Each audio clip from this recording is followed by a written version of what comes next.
Hello people and welcome again to this tutorial for beginners in Revit. This is a part 3 and the topics focused here are levels, floors and ceilings, and sections. Let's go! Levels. In this chapter I will get deeper into levels. As you learned previously, each level defines a vertical height or story within a building.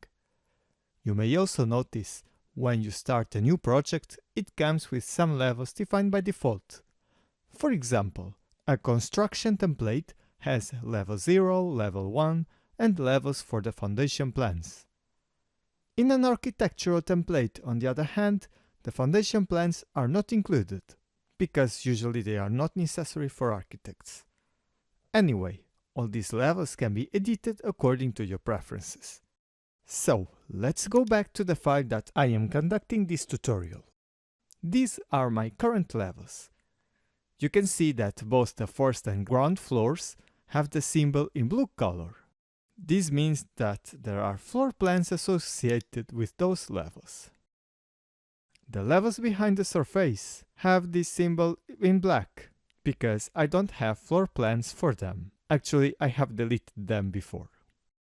Remember that you can check out the plans looking at the project browser. There is also a site plan here, but that's a different thing. That's just a plan to indicate the location of your project.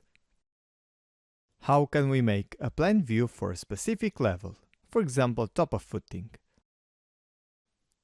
I'm going to the View tab, then on the panel Create, I click on Plan View and choose Floor Plan. In this window, I select the floor plan that I want to generate. I click on TO Footing. Here it is. A tab has also opened for the plan. On the elevation view, you can see that it turned to blue and the new floor plan is on the project browser. At the same time, it's possible to select more than one level, and they will be generated at the same time. Now let's learn to create a new level. On the Architecture tab, I'm going to click on this icon, Level. I want to draw a new level above the first floor. It will be the second floor. In my opinion, the best way is dragging the pointer to the opposite side of the level symbol, and when the endpoint is highlighted, drag up and you can see this vertical tracking line. And it's currently measuring the distance from the first floor. I will type 3 for placing the level 3 meters above level 1, then I go to the other side and hover this point in order to be in line with the other levels. Have a look to the options bar. And yes, I suggest you to pay attention to it always when you use a tool for the first time. The option Make Plan View is ticked. It means that a floor plan for this level will be generated, as well as the ceiling plan. Click on Modify to exit this operation. To modify the level heights, I already showed to you. It works the same way as for other elements like walls. Click on the one you want to move, and then change the lengths of the temporary dimension lines that appear. Now let's have a bit of practice. If you want, you can use this image. I attached it in the description of this video to make this short exercise. So first I'm going to select all these levels under the ground floor and delete them. There is a warning here saying that 3 views will be deleted. Yes, the plan views for each of these levels. Except the base of foundation that doesn't have a view plan. And now I'm going to add a new level. Click on the icon. I hover this endpoint, drag down, and place the new level at 0.3 meters. Remember that in Revit, the distances that show in the drawing are precised, unlike in AutoCAD. So I can click, then move to the right, and click again on the other side. Great. Then I repeat the process for the other levels. I have to hover again the same endpoint, and this time I need to type 3.7, not 4. Because the distance here is from the last level that I created. Yes, sometimes we need to do some calculations. After drawing them all, I can see that some of the level names are above others, and this is due to the narrow spacing between them, making it hard to see. But don't get stressed, this is easy to fix. And that's exactly what we are going to see now. I'm going to click on one of the levels and zoom in a little bit. You can notice this tiny jog here. I click on it, and the annotation leader is discontinued, creating those two grips over here. So I can use them to reposition the annotation of this level in the way that I want.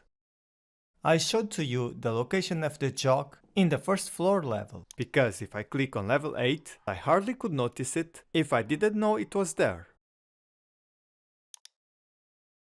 So I move this grip to the left and the one below here to not overlap the text above.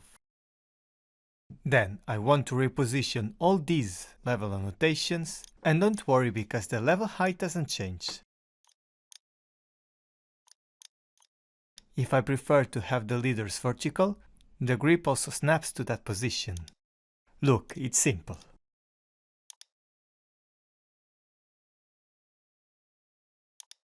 Then I rename all the levels. I just need to click on its name to change it. And for the last one, the base of foundations, I don't need any plan views. So I'm going to delete the view on floor plans, on ceiling plans, and also there is one here on structural plans. Do you see? When all the views are deleted, the color changes to black. Floors. Let's go back to the floor plan, the ground floor. Now the next element I'm going to add is the floor. If you go with the mouse there, you can see there is more than one option, and I'm going to use floor architectural. Now pay attention to this. Unlike the elements that I showed you previously in this tutorial, walls, doors or windows, floors open in the sketch mode. And the same situation happens with stairs, railings or other elements. The main characteristic of the sketch mode is these controls here, the tick to confirm and the cross to cancel and discard changes. It's the only way to get out of this kind of elements. It simply doesn't work with pressing enter and escape, so you should memorize this. But okay, it's completely normal that you try to press escape, enter without success, and you just realize it later. But let's proceed. To draw a floor, it uses by default the boundary line, and to make it, I can use a line, rectangle, arc, among other geometries, or this last one, which is currently the selected one, called Pick Walls. I'm going to choose it, and you will see that it's actually very simple. I only need to click on the walls until I reach a closed boundary. I click in all my exterior walls. Notice also on the options bar that it's marked Extend into wall to core. This means that the full core is inside the boundary. However, if there was a finish face, it wouldn't be included. When I finish, I click on the tick to place the floor and exit the sketch mode. Now, as usual, it's time for learning some tips. Let's have a look at the floor appearance. I switch to the 3D view and here you have it, looking quite interesting. I can select the floor without big problems, and you can see the properties of the floor at the left. Notice that it has a specific thickness, and the elevation at top is 0 meters because it's located exactly in the same level as the ground floor. The elevation at base is negative, minus 0.15, as it's generated automatically under the ground level. So this is a generic floor with 15 centimeters of thickness, as you can see the tab on the top of the properties list. Of course, I could edit the characteristics of the floor going to edit type, but for now I skip this step. How to select the floor when I am at a floor plan. Trying to click directly on the walls doesn't work, but there is a way. First, you must place the pointer at the floor boundary, for example here. Now, instead of clicking, I press the button Tab to switch to the overlapped items. This is a very important tip to know in Revit, and most of the beginners don't know it. Now it says chain of walls or lines, so it's not this. I press Tab again. Aha, now it says floor, so it's this one. I select it. Then, to edit the floor, I double click on it to return to the sketch mode. Or I could click with the mouse on Edit Boundary. Here I can easily modify the size of the floor by manipulating the boundary lines.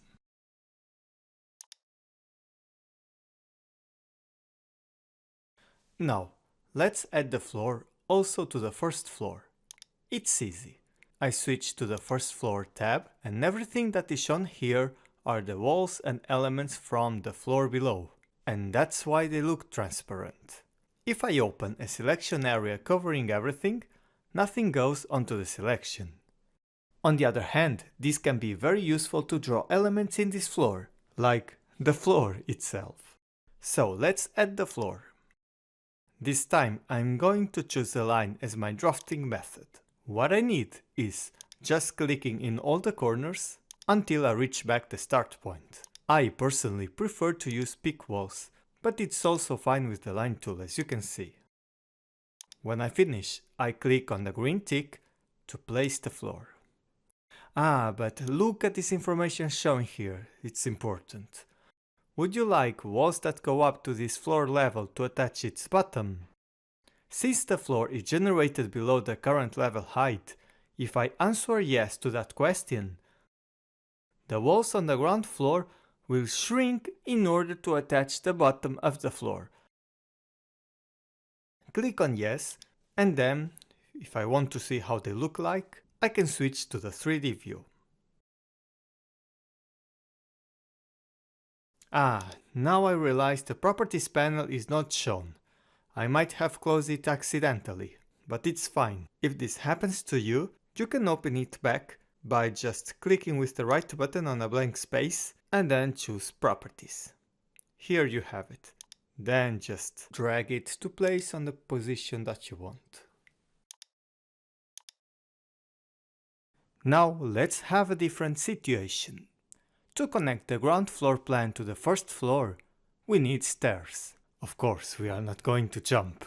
Although, before explaining how to create the stairs, I want to teach you how to trim a section of a floor. It can be this space, the space where we will put the stairs. So, make sure we are on the first floor, then double click to edit the boundary, and make a new boundary line here. Basically, this is how it works. If you create a boundary area inside an existing one, the floor will be just the area between both boundaries. Then, click on the tick to confirm, and you can switch to the 3D tab to check this out. It's interesting, look. If I want, I can also edit the floor boundary here at the 3D view. But it's a bit hard. It's better if you do it always in the floor plan, at least for most of the cases. Now this is important.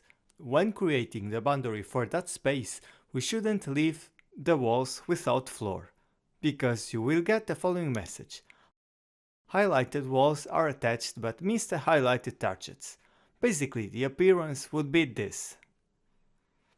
The walls don't connect with the floor, which doesn't make a lot of sense. So remember to draw the boundary how I showed previously. Ceilings.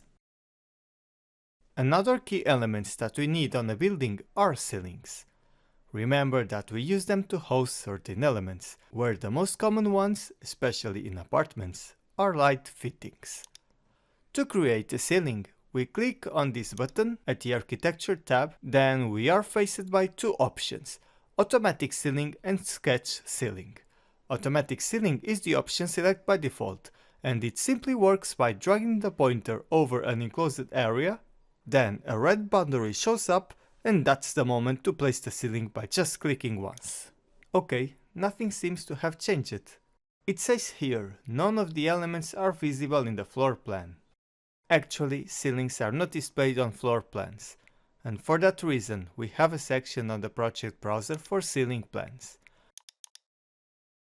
And now you can notice the ceiling on the top left room. It's displayed here with the grid. However, it's possible that when you try, you don't see anything here, because if I click on the type, some of the ceilings display a grid, but that's not the case for generic and plain ceiling. And generic is usually the option by default. Let's add ceilings to other two rooms. For example, this one and the small one at the left. To exit a command, simply press escape. Then, if I want to select the ceiling, it's the same way as selecting a floor. If I just click here in the lines, it doesn't work. I only select the grid lines instead the full ceiling. These grid lines are useful to place elements on the ceiling, for example lights, but that's something we will focus later. Now, to select the ceiling, place the pointer on a boundary line, then press tab several times until you find it.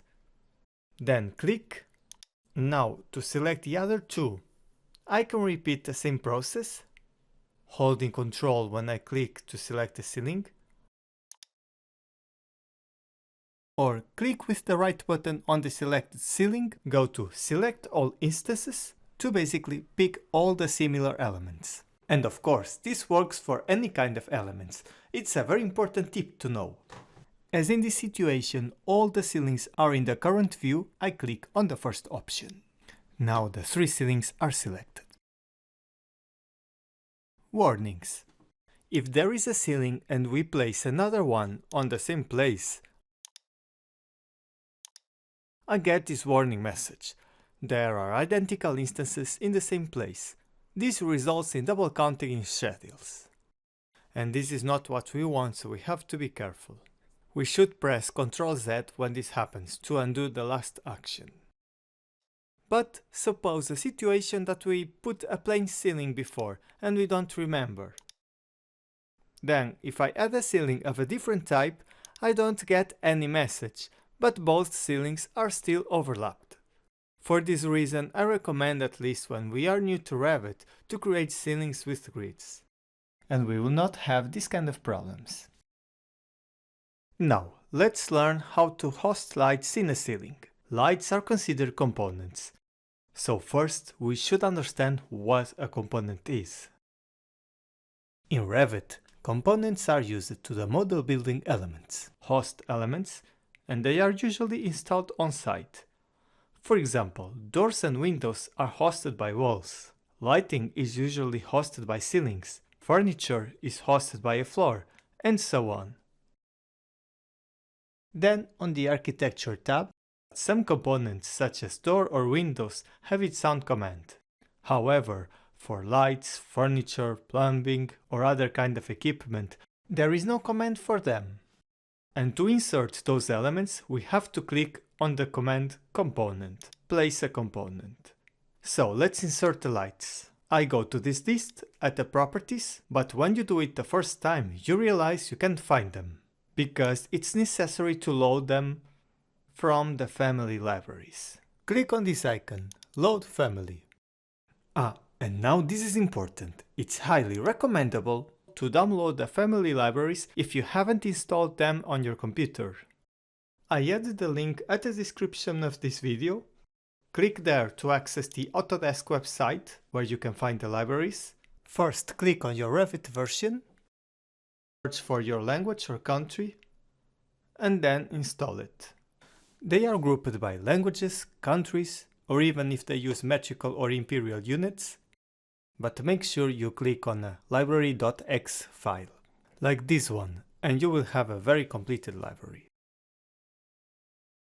Now, back to our lovely Revit. You have to choose the destination folder when you install the libraries, but by default they are located in Disk C, Program Data, Autodesk, RVT 2020 for the 2020 version, and Libraries. And to access the libraries easier for next time, you can pick and drag the folder to the standard folder section. Of course, in my case I don't want it because I already have it there. I can click with the right button and remove it. Then, to search for a specific family, in this case I want lighting, click on the country folder, lighting, architectural, then choose the family that you are looking for. I'm going to choose this one, flat round. Click on open, and then I can easily place it on the ceiling, and the grid helps me to align all the lights. Actually, there are too many snap points here, but if I zoom in just a bit, I can place it right in the intersection. Then I do the same for the others. Okay, it's important that we draw everything with precision here in Revit.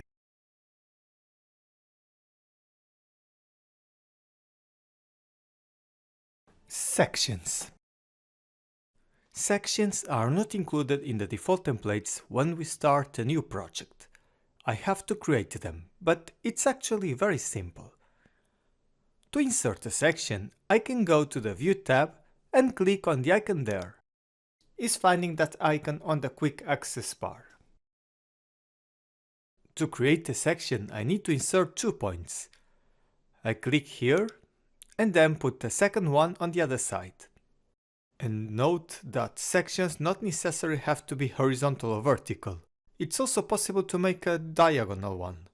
But for now, let's just leave it simple and logical. I mean, for this situation, of course. This rectangle with the dash border is my view area, which can be controlled in this grip.